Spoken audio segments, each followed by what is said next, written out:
ഏട്ടാ ഒരു 500 രൂപ തരാവാ. 500 രൂപയാ? ഇപ്പൊ ഇതിന് 500 രൂപ?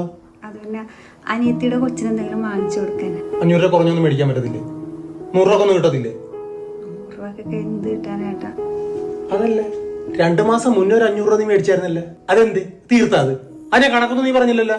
അല്ലേട്ടാ, അത് ഏട്ടൻ തന്നെ എന്റെ അടുത്ത് ഒരു പ്രാവശ്യം 200 മേടിച്ച് പിന്നെ എന്തോ കാര്യത്തിനൊക്കെ അതൊക്കെ എഴുതി വെച്ചിട്ടുണ്ടോ? നീ എഴുതി വെച്ചിട്ടുണ്ടോ? എഴുതി വെക്കണം. വളരെ കഷ്ടപ്പെട്ടുണ്ടാക്കണ കാശാണ് 500 രൂപ. അങ്ങോട്ട് ചോദിച്ചൊക്കെ 500 രൂപ വെച്ച് 2 മാസം മുന്നേ 500 കൊടുത്തതാണ്. അതിനൊരു കണക്കുമില്ല നോക്ക്. എന്നാ പിന്നെ ഞാൻ ജോലിക്കും പോകാനുള്ളൊരു കോപ്പിനും പോണില്ല. നീ ജോലിക്ക് ഇവിടുത്തെ കാര്യം നോക്കൂടി.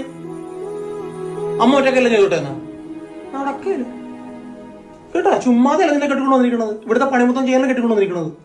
അവിടെ വേറെ പണിക്ക് പോയിക്കോട്ടെ എന്നാ.